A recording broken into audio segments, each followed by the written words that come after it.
Welcome everyone. আপোনালোক সকলোকে আমাৰ জ্ঞানতীৰ্থ ৱে টু সাকসেছ ইউটিউব চেনেলৰ নতুন এটা ভিডিঅ'লৈ পুনৰবাৰ স্বাগতম জনাইছোঁ।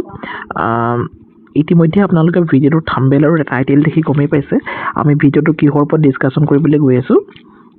হয়, শিক্ষা বিভাগৰ পৰা পুনৰ ভালেখিনি পদৰ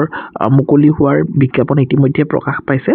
আৰু যদি আপুনি এলিজিবল হয় তেতিয়াহ'লে তাতে আপোনালোকে এপ্লাই কৰিব পাৰিব। আৰু ইয়াতে এটা বহুত বেছি এটা ইম্পৰ্টেণ্ট কথাটো কি হ'ল, থাম্বনেইলত দেখিছে DLED আৰু BEd নথকাকৈও আপোনালোকে ইয়াতে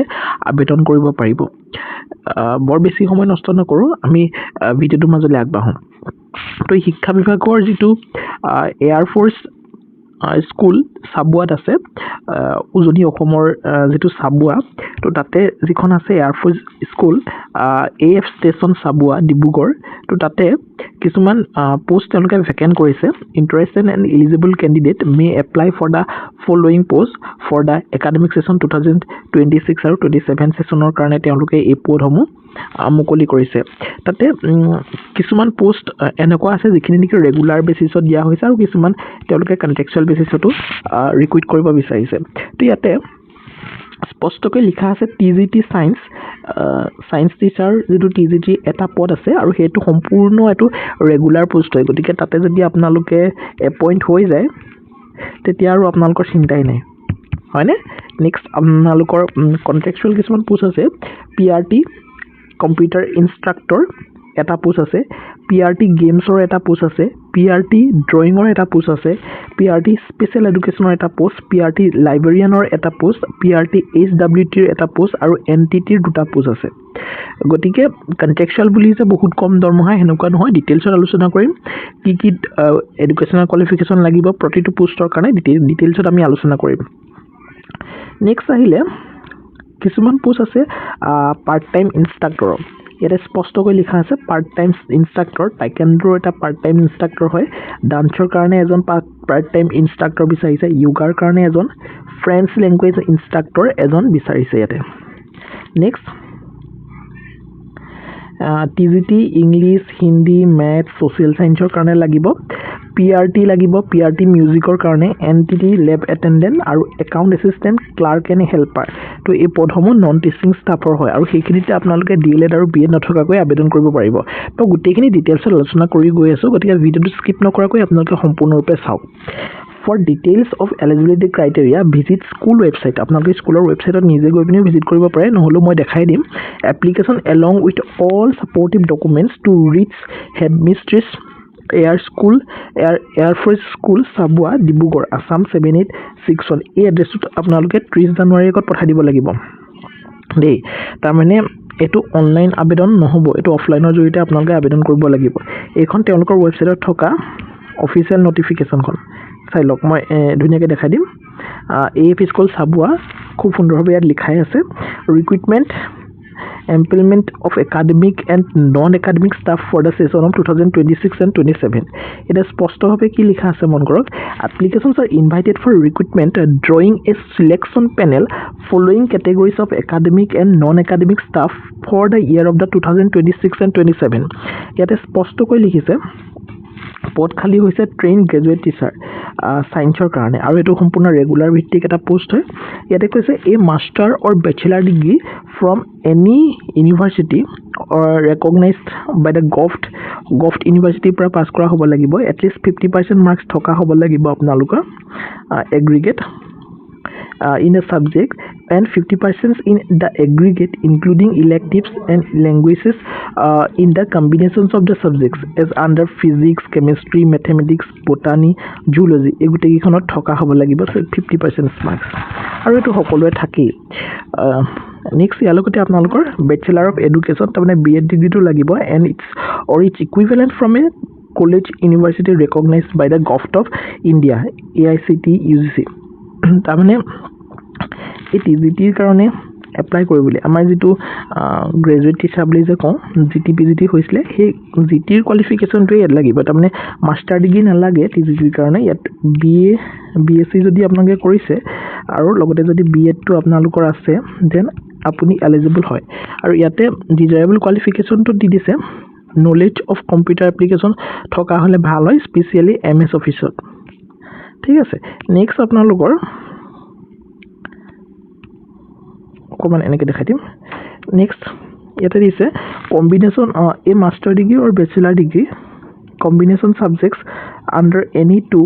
এইখিনি টকা নাই next train graduate teacher 4 number আহি গ'ল 3 নম্বৰত ক'ৰবাত থাকি আহিলে ৰ'ব দেই এক ছেকেণ্ড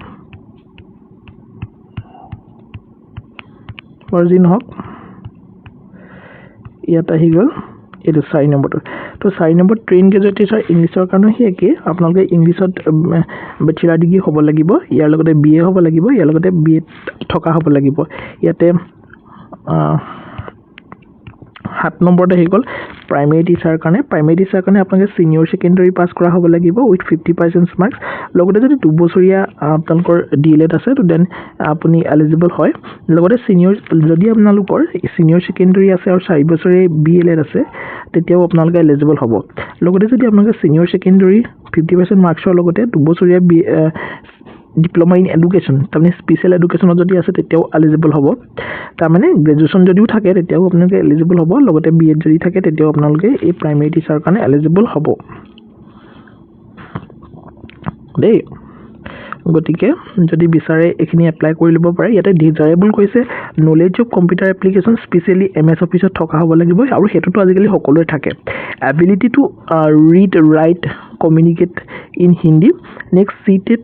এষ্টেট যদি কোৱালিফাই কৰিছে তেতিয়াহ'লে আপোনালোকক এটা ৱেইটেজ প্ৰদান কৰিব আৰু ইয়াতে দৰমহা নিয়োগবোৰ খুব সুন্দৰভাৱে লিখাই আছে আৰু চেণ্ট্ৰেল গভৰ্ণমেণ্ট যিহেতু দৰমহা খুব এটা ভাল আকৰ্ষণীয় লাভ কৰিব নেক্সট ক্লাৰ্কৰ পোষ্টসমূহৰ কাৰণে গ্ৰেজুৱেট হ'ব লাগিব আপোনালোকে যিকোনো গভৰ্ণমেণ্ট ইনষ্টিটিউটৰ পৰা লগতে আপোনালোকৰ টাইপিং স্পীড 40 WPM হ'ব লাগিব তাৰমানে ৱৰ্ডছ পাৰ মিনিট আৰু বেছিক নলেজ থকা হ'ব লাগিব কম্পিউটাৰ ৰিলেটেড ৱৰ্কৰ লগতে ডিজাৰেবলত কৈছে যে ability to read write and communicate in Hindi আৰু সেইটোতো সকলোৱে থাকেই আজিকালি হিন্দী নজনা মানুহ নাই তো ইয়াতে দৰমহা নিয়োগটো খুব এটা ভাল দৰমহা হেল্পাৰৰ কাৰণে should be in the age of group of 21 to 40 years হ'ব লাগিব আৰু এজ ক্যালকুলেট হ'ব 1 জুলাই 2023 ৰ ভিতৰত তো এবিলিটি টু কমিউনিকেট ইন হিন্দীৰ কথা কৈছে আৰু দৰমহা নিয়োগ খুব ভাল দিছে নেক্সট PRT কম্পিউটাৰ ইনষ্ট্ৰাক্টৰ এটো কন্ট্ৰেকচুৱেল এটা জব হয় তো ইয়াতে বেচেলাৰ ডিগ্ৰী থকা হ'ব লাগিব ফ্ৰম এ ৰেকগনাইজড ইউনিভাৰ্চিটি আৰু 50% মাৰ্কস থকা হ'ব লাগিব আপোনালোকৰ ঠিক আছে লগতে যদি আপোনালোকৰ PGDCA MCA B এখিনি আছে তেতিয়াহ'লে ভাল হয় এটা ফিক্স পে দিব আপোনালোকক 25000 টকা নেক্সট PRT গেমছ এটো এটা কন্টেক্সচুৱেলৰ জব হয় ইয়াতো বেচেলাৰ যদি আপোনালোকৰ ফিজিক্যাল এডুকেশ্যনত আছে then you will be eligible আৰু বেচেলাৰ ডিগ্ৰী যদি আপোনালোকৰ ফিজিক্যাল এডুকেশ্যনত 50 মাৰ্কস আছে এজ এন ইলেক্টিভ সাবজেক্টও যদি ফিজিক্যাল এডুকেশ্যন আছে তেতিয়াও এলিজিবল হ'ব লগতে bachelor degree with physical education যদি bachelor degree কৰিছে as an elective subject with 45% and participation in national or state university competition কিবা যদি sports competition আপোনালোকে participate কৰিছে then আপুনি eligible হ'ব next আহিলে PRT health wellness teacher এটো contextually হয় health and wellness ৰ কাৰণে এখিনি আপোনালোকে চাই ল'ব বেচেলাৰ ডিগ্ৰী থকা হ'ব লাগিব 50% মাৰ্কস খুব সুন্দৰভাৱে এখিনি লিখি থোৱা আছে আৰু BABSC আপোনালোকৰ সাইকোলজি বা এনেকুৱা ধৰণৰ কাউন্সেলিং সাইকোলজি এনেকুৱা ধৰণৰ সাবজেক্টত থকা হ'ব লাগিব দৰমহা 25000 টকা এটা ফিক্স পে আপোনালোকক প্ৰদান কৰা হ'ব নেক্সট গুটেখিনি ডিটেইলছ আমি কৈ দিলো আপোনালোকে অলপ চাই ল'ব পাৰিব নিজেও গৈ পানি যিখন তেওঁলোকৰ অফিচিয়েল এডভাৰটাইজমেন্ট তাৰ পৰা ডাউনলোড কৰি পানি পঢ়ি ল'ব পাৰিব এই ইনষ্ট্ৰাকচন কিছুমান দিছে ক্যান্ডিডেটস ফৰ অল পোষ্টৰ কাৰণে কেনেকৈ ধৰণে এপ্লাই কৰিব তাৰ এটা ইনষ্ট্ৰাকচন তেওঁলোকে প্ৰভাইড কৰিছে ইয়াতে ইনষ্ট্ৰাকচনখিনিটো মই কৈ দিম কিন্তু নিজেও এবাৰ মন দি পঢ়িব কাৰণ এইখিনি বহুত বেছি ইম্পৰ্টেন্ট হয় এটা এবাৰ চাই ল'ব আপোনালোকে For all posts mentioned above except PRT librarian, account assistant, clerk and helpers candidate to be in the age group of 21 to 50 years. 1 July 2026 ভিতৰত ক্যালকুলেট কৰা হ'ব age except PRT librarian, account assistant, clerk আৰু helper হলনি বাকি সকলো পদৰ কাৰণে আপোনাৰ বয়স 21 ৰ পৰা 50 বছৰ হ'ব লাগিব Next, for post PRT librarian, account assistant and clerk candidates to be in the age range 25 to 50 years as on 1st July 2026. আৰু সেই PRT লাইব্ৰেৰিয়ান একাউণ্ট এছিষ্টেণ্ট আৰু ক্লাৰ্কৰ কাৰণে আপোনাৰ বয়স 25 বছৰৰ পৰা 50 বছৰৰ ভিতৰত হ'ব লাগিব আৰু এইটো কেলকুলেট কৰা হ'ব 1 জুলাই 2025 ৰ ভিতৰত next women candidates and physically challenged candidate will be given age relaxation up to a maximum 5 years যিসকল women candidates আছে যিসকল physically weak আছে তো তেওঁলোকক 5 বছৰৰ এটা age relaxation প্ৰদান কৰা হ'ব next ex-servicemen candidates who have put in not less than 6 months of continuous service in the army navy or the air force shall be allowed to deduct the period of such service from their actual age and if the resultant age does not exceed the maximum age limit prescribed for the post by more than 3 years they shall be deemed to have satisfied the conditions regarding age limit such ex-servicemen candidates if selected for the post will also retire from the school as per rules of the society এটো ex-servicemenৰ কাৰণে উল্লেখ কৰিছে খুব সুন্দৰকৈ next candidates with at least 2 years continuous service as PGT TGT or 3 years as PRT or NTT in any Air Force school but presently not working in an Air Force school will be given a selection up to the extent এইবিলাক যিবিলাকে কৰি আছিলে সেইখিনি কথা কৈছে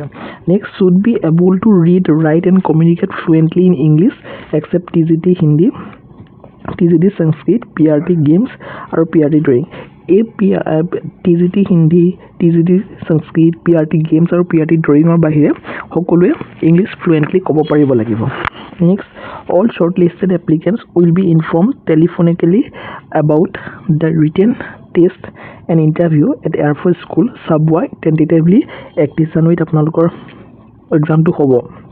আৰু হেতু আপোনালোকক টেলিফোনৰ যোগেদি কৈ দিয়া হ'ব গতিকে হাজু হৈ থাকক আৰু এপ্লাই কৰি লওক আপোনালোকে জলদি কাৰণ ইয়াতে খুব ভাল পোষ্ট হয় আৰু ইয়াতে দৰমহা নিৰিখটো খুব ভাল নহয় জানো গতিকে ভিডিওটো জাস্ট সৰু এটা ইনফৰমেটিভ ভিডিও আছিল গতিকে মই ভাবিছো হেল্পফুল হৈছে আপোনালোকৰ কাৰণে আৰু হেল্পফুল হৈছে বুলি যদি ভাবিছে ডেফিনেটলি চেনেল সাবস্ক্ৰাইব কৰি বেল আইকন টিপি অল প্ৰেছ কৰি ৰাখিব ঠিক আছে ইয়াৰ লগতে যদি আপোনালোকে গুৱাহাটী হাইকোৰ্টৰ জুনিয়ৰ এডমিনিষ্ট্ৰেটিভ এছিষ্টেণ্টৰ কাৰণে প্ৰিপাৰেচন কৰি আছে তেতিয়াহ'লে আমাৰ 11খনকৈ মক পেপাৰ ৰিলিজ কৰা হৈছে আমাৰ জ্ঞানতীৰ্থ ৱেটো সাকসেছ এডুকেশ্যনৰ তৰফৰ পৰা কাৰণ আমি প্ৰায় 35খন previous year question paper analysis কৰি এই কোৱেশ্চন পেপাৰসমূহৰ আৰ্হিত আমি প্ৰিপেয়াৰ কৰি উলিয়াইছো 11খন মক পেপাৰ ফৰ গুৱাহাটী হাইকোৰ্টৰ জুনিয়ৰ এডমিনিষ্ট্ৰেটিভ এছিষ্টেণ্টৰ কাৰণে গতিকে যদি লাগে লৈ ল'ব এখন ইয়াৰে ফ্ৰী মক পেপাৰ আছে গতিকে ফ্ৰী মক পেপাৰখন আপোনালোকে একবাৰ চাই ল'ব তাৰ পাছত আপোনালোকে বাকি 10খন মক পেপাৰ লৈ ল'ব পাৰে আৰু এই মক পেপাৰসমূহ ল'বলৈ হ'লে আপোনালোকে 99 रुपीस এটা পেমেন্ট কৰিব লাগিব এটো স্কেনাৰ হয় স্কেনাৰ হেতুত পেমেন্ট নকৰিলেও আপোনালোকে আমাৰ এটা মেইল আইডি আছে ইয়াতে কন্টাক্ট কৰিলে হ'ব g1535813@gmail.com এই মেইল আইডিটোত আপোনালোকে জাস্ট আমাক মেছেজ এটা ড্ৰপ কৰিব যে আমাক মক পেপাৰ লাগে তেতিয়া আমি তাতে আপোনালোকক গোটেই ডিটেইলছখিনি দি দিম আৰু ডিটেইলছখিনি দিয়াৰ লগে লগে আপোনালোকে পেমেন্ট কৰা স্ক্ৰিনশ্বটটো আমালৈ পঠাই দিব আৰু ডেফিনেটলি আপোনালোকে মেইলতে গোটেই PDF সমূহ পাই যাব ইয়াৰ লগতে DSS DME ৰ কাৰণে DSSৰ যেহেতু 191 পদৰ পৰীক্ষা হ'বলৈ গৈ আছে 191 পদৰ গতিকে এই 191 পদৰ বাবে আপোনালোকে যদি প্ৰিপাৰেচন কৰি আছে তেতিয়াহ'লে যোৱাবাৰটো গমেই পায় আমাৰ DME এটা বিহত সফলতাৰ পাছত এবাৰ আমি DSSৰ মক পেপাৰৰ হলনি আমি ই-বুক লঞ্চ কৰিছো কেৱল 99 रुपीसতে পূৰ্বৰ মূল্যতে আছে গতিকে 4খন ebook general knowledge general science quantitative aptitude আৰু জেনেৰেল ইংলিশ এই 4খন ই-বুক আপোনালোকে লাভ কৰিব 99 रुपीसত গতিকে ইয়াৰ বাবেও আপোনালোকে এই মেইল আইডিটো এটা মেছেজ ড্ৰপ কৰিব জাস্ট আৰু আমি তাতে সকলোখিনি বুজাই দিম আৰু মেইলতে গুটি PDF খনৰ আপোনালোকে PDF সমূহ পাই যাব এখন হৈছে জেনেৰেল নলেজ আৰু এখন হৈছে জেনেৰেল সায়েন্স আৰু এখন হৈছে কোৱান্টিটিভ এপটিটিউড আৰু এখন হৈছে জেনেৰেল ইংলিশ আৰু অতি কম দিনৰ ভিতৰতে আমি এই ই-বুকখন হাৰ্ড কপি হিচাপে পাবলিশ কৰিম যেটো নেকি এবাৰ নহব অহাবাৰ পৰা যেতিয়া DSS DME এক্সাম আহিব তেতিয়া জ্ঞানতীৰ্থ পাবলিকেশনৰ আপোনালোকে এই ধৰণৰ বুক লাভ কৰিব ঠিক আছে গতিকে মই ভাবিছোঁ হেল্পফুল হৈছে ভিডিঅ'টো আৰু যদি হেল্পফুল হৈছে বুলি ভাবিছে ডেফিনেটলি চেনেলটো ছাবস্ক্ৰাইব কৰি বেল ঘণ্টাটো অল প্ৰেছ কৰিব তো thank you so' much see you next